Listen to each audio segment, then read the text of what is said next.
بسم اللہ الرحمن الرحیم الحمد للہ رب العالمین والصلاة والسلام علی سید الانبیاء والمرسلین وعلی آلہ واصحابہ اجمعین، اما بعد۔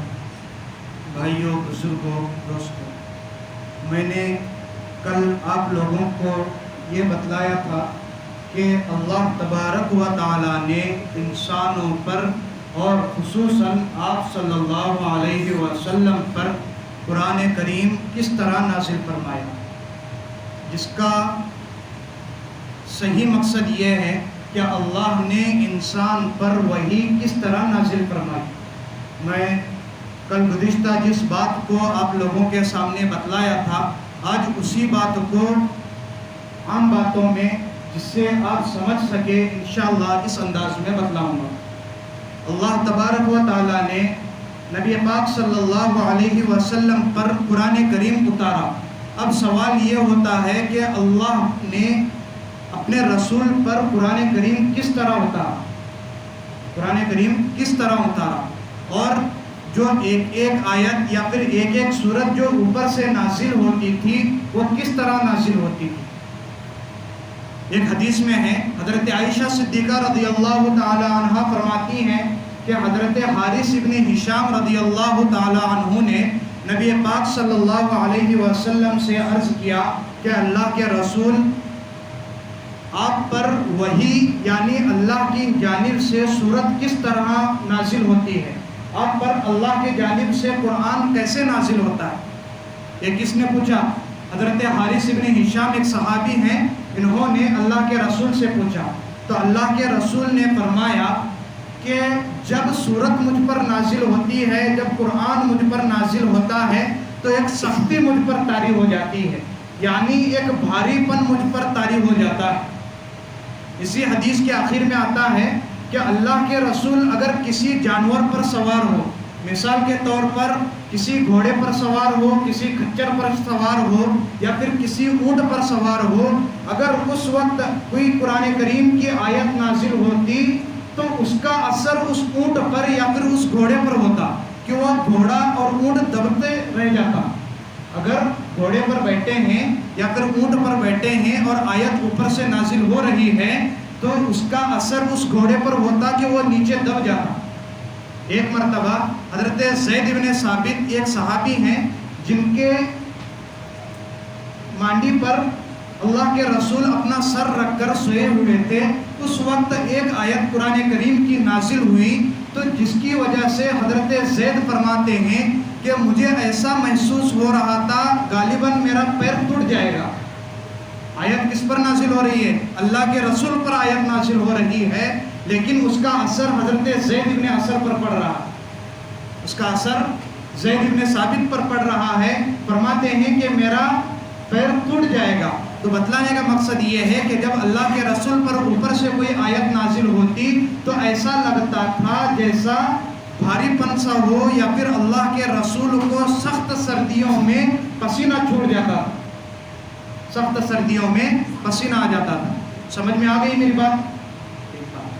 دوسرا طریقہ یہ ہے کہ حضرت جبرائیل علیہ السلام اللہ کے پاس سے کوئی سورت لے کر نیچے آتے، اور حضرت جبرائیل جب سورت لے کر نیچے آتے تو ایک صحابی رسول حضرت دحیہ کلبی کی سورت لے کر، شکل لے کر، ان کی سورت اور ان کی شکل میں اللہ کے رسول کے پاس آتے اور انہیں اللہ کا جو کلام ہے اور اللہ کا جو پیغام ہے وہ رسول اللہ کو دے دیتے۔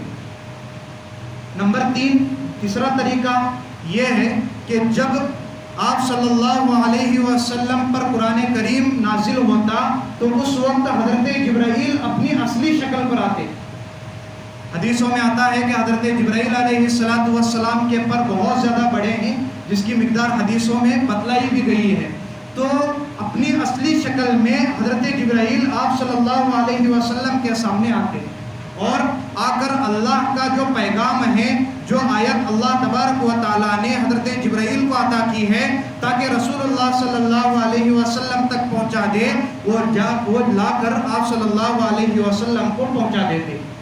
روایتوں میں آتا ہے کہ 3 مرتبہ حضرت جبرائیل کو اپنی اصلی صورت میں آپ صلی اللہ علیہ وسلم نے دیکھا ہے۔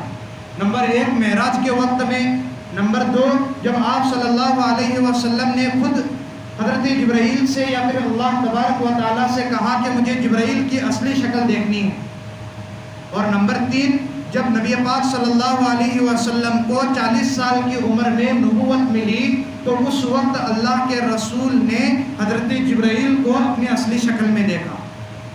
نمبر 4 جب اللہ تبارک و تعالیٰ نے وحی بھیجا تو اس وقت حضرت جبرائیل علیہ السلام نے آپ صلی اللہ علیہ وسلم کے دل میں یہ بات ڈال دی۔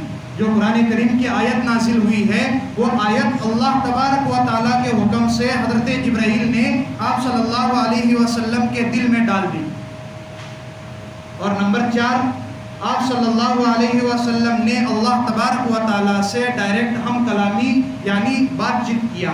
اس وقت کچھ آیتیں، کچھ صورتیں، کچھ الفاظ جو ہیں اوپر سے وحی کی طور پر نازل ہوئے۔ تو 2 مرتبہ اللہ تبارک و تعالیٰ سے بات چیت کرنے کا موقع ملا، ایک مرتبہ معراج کے موقع پر، اور دوسری مرتبہ یہ جو ہے بیداری کی حالت میں ہوا، دوسری مرتبہ خواب کی حالت میں اللہ تبارک و تعالیٰ سے آپ صلی اللہ علیہ وسلم نے بات چیت کیا۔ امید کرتا ہوں آپ لوگوں کو میری بات سمجھ میں آ گئی ہوگی۔ گزشتہ کل بھی میں نے یہی بتلایا تھا، لیکن کچھ ہارڈ الفاظ ہونے کی وجہ سے، کچھ الفاظ اردو ہونے کی وجہ سے شاید آپ لوگوں کو سمجھ میں نہیں آ گیا ہوگا، تو اس لیے آپ لوگوں کو آج بہترین انداز میں سمجھایا تاکہ آپ لوگوں کو سمجھ میں آ جائے۔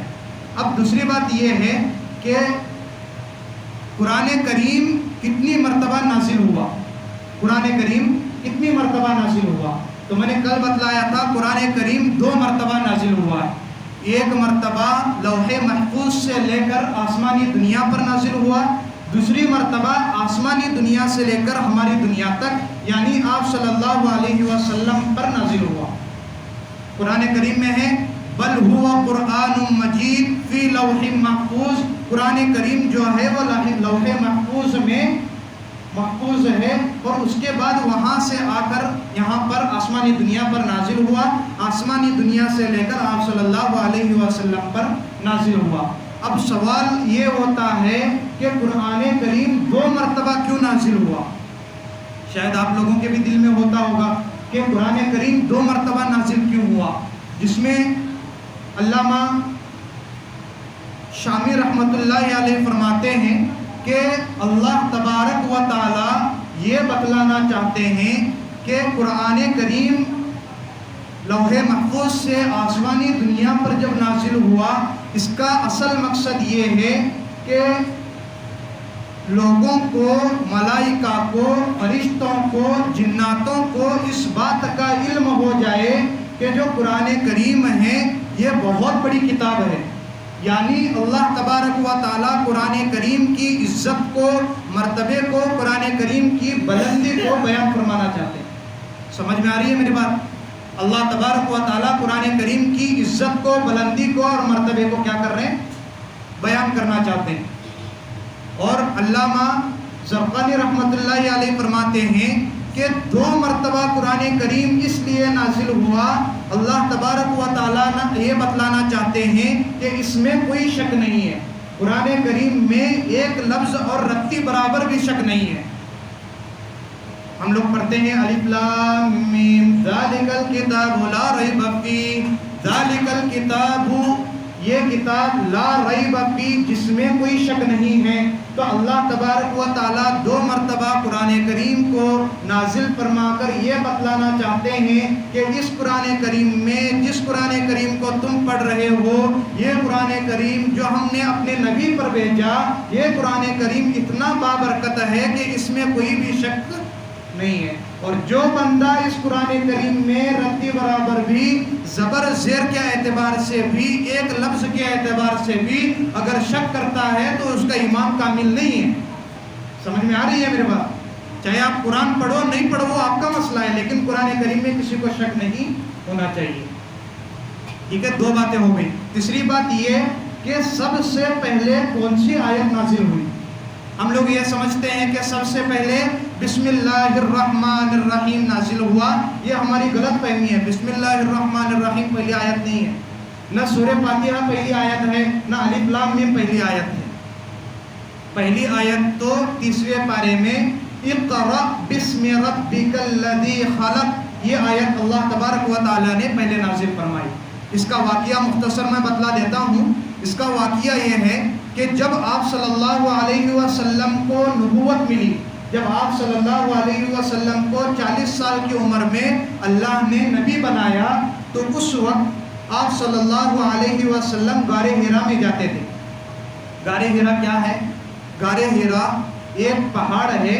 ایک پہاڑ میں ایک چھوٹی سی گفا ہے جس میں اللہ کے نبی وہاں جا کر اللہ کی عبادت کیا کرتے تھے. غار حرا جس کا نام ہے، جہاں جا کر اللہ کے نبی عبادت کیا کرتے تھے. تو جب اللہ نے آپ صلی اللہ علیہ وسلم کو نبی بنایا تو آپ صلی اللہ علیہ وسلم وہاں جاتے اور جا کر اللہ کی عبادت کیا کرتے تھے. تو ایک مرتبہ حضرت جبرائیل علیہ السلام سامنے تشریف لائے اور سامنے آ کر کہنے لگے اقرا، یعنی پڑھیے. تو اللہ کے نبی کہنے لگے میں تو امی ہوں، یعنی میں کچھ لکھا پڑھا ہوا انسان نہیں ہوں، مجھے کیا پڑھنا آئے گا، میں نہیں پڑھ سکتا. آپ صلی اللہ علیہ وسلم فرماتے ہیں، بخاری شریف کی حدیث ہے، آپ صلی اللہ علیہ وسلم فرماتے ہیں کہ حضرت جبرائیل نے اللہ کے رسول کو اتنے زور سے سینے کو دبوچا کہ آپ صلی اللہ علیہ وسلم کو تکلیف ہوئی. آپ صلی اللہ علیہ وسلم کو کیا ہوئی؟ تکلیف ہوئی. پھر کہا اقرا، پڑھیے. اللہ کے رسول نے فرمایا مجھے پڑھنا نہیں آتا ہے. پھر دبایا، پھر دوسری مرتبہ یہی کہا. اسی طرح 3 مرتبہ ہو گیا. تیسری مرتبہ حضرت جبرائیل فرماتے ہیں اقرأ بسم ربک الذی خلق، کہ آپ پڑھیے اس اللہ کے نام سے جس نے آپ کو پیدا کیا. بسم ربک الذی خلق، اس رب کے نام سے جس نے آپ کو پیدا کیا. اب یہاں سمجھیے 2 منٹ کے لیے. اقرأ، آپ پڑھیے، بسم ربک الذی خلق، اس رب کے نام سے جس نے آپ کو پیدا کیا. اب بسم اللہ الرحمن الرحیم جو قرآن کریم کے شروع میں ہے، جس کا مطلب یہ ہوتا ہے کہ میں شروع کرتا ہوں بسم اللہ، اللہ کے نام سے شروع کرتا ہوں جو بڑا مہربان نہایت رحم والا ہے. بتلانے کا مقصد یہ ہے کہ پہلی آیت میں اللہ نے یہ فرمایا کہ اللہ کے نام سے تم پڑھو، اللہ کے نام سے پڑھو جس اللہ نے، جس رب نے تم کو پیدا کیا. قرآن کریم میں پہلی آیت جو ہم دیکھتے ہیں بسم اللہ الرحمن الرحیم، جس کا مطلب بھی یہ ہو رہا ہے کہ اللہ کے نام سے شروع کرتا ہوں. دونوں میں مناسبت سمجھ میں آ گئی. اللہ نے پہلی آیت میں فرمایا کہ تم اللہ کے نام سے پڑھو، اور یہاں پر بسم اللہ الرحمن الرحیم لایا کہ اللہ کے نام سے شروع کرتا ہوں. واقعہ بھی سمجھ میں آ گیا ہوگا.